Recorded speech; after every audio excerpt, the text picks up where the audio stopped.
Thank you, and I want to thank both of you for being here today. And certainly I've appreciated your participation in these hearings over the years, and thank you for your service. General Cavoli, I want to begin by expressing my deepest respect for the soldiers that were lost in Lithuania last week. One of those soldiers that was lost was from my state of Michigan, and I just want folks to know that their service and their sacrifice will never be forgotten. General Langley, Exercise Northern Strike in Michigan helps train thousands of service members from over 20 countries at the National All-Domain Warfighting Center. It's also known as NADWIC.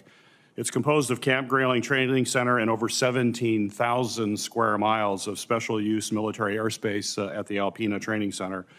NADWIC provides realistic joint force training with our global allies and our partners. In fact, Liberia has been a part of this exercise for the past several years. My question for you is, what role do exercises like Northern Strike play in advancing AFRICOM's strategic goals on the continent? Senator, thanks for that question.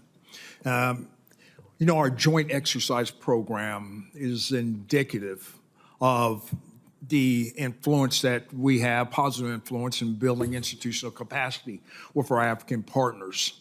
And then the whole portfolio, and then the exercise that you mentioned as well, adds to their institutional capacity. That's why we're the preferred partner. As we go forward and they address their challenges in building security cooperation or the ability to address the multiple layered threats that these countries face, they choose the United States. I know that the Chinese Communist Party and even the Russian Federation are through their throes of efforts of trying to replicate it, but they always come back to the United States to be the preferred partner for building institutional capacity. So for the exercise there and what Liberia does, they chose right. Well, that's good, and I want to kind of pick up on that as in terms of the competition we have with both Russia and the CCP and their influence operations in Africa. As you know, China employs strategic narratives to justify and enhance their presence in sub-Saharan Africa.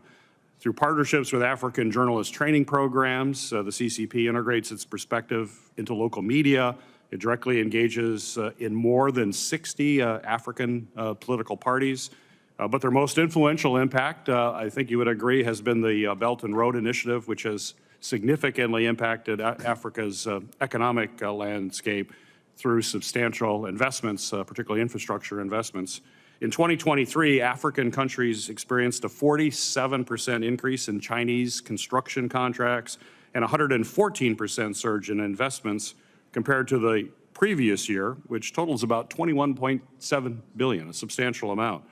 So my question for you, sir, is can you expand upon the growing presence that China has in Africa, politically, economically, and militarily, and how that is a threat to our very important strategic interest on the continent?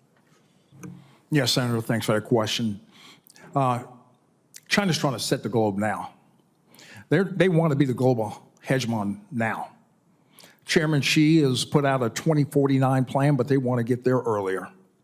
So therein lies the importance that we engage and show assurance actions, but we just can't just harbor the facts. We harbor the facts, but we don't own the narrative. That's being drowned out by the CCP and their campaign plans to be able to influence civil society, influence the militaries. They can't replicate what we do. Whether it be they're trying to copy what we're doing in our IMET or our international military education training, it doesn't compare. And we match our efforts, whether it's Title 22 funding or Title 10 funding, whether it be security, the State Partnership Program, or the SFABs, Security Force Assistance Brigades. They build institutional capacity like none other. Our African partners know that. So whatever is in the information space, we do need to meet it with a comparable narrative. Thanks, sir. Thank you. And once again, thank you to both of you for your service.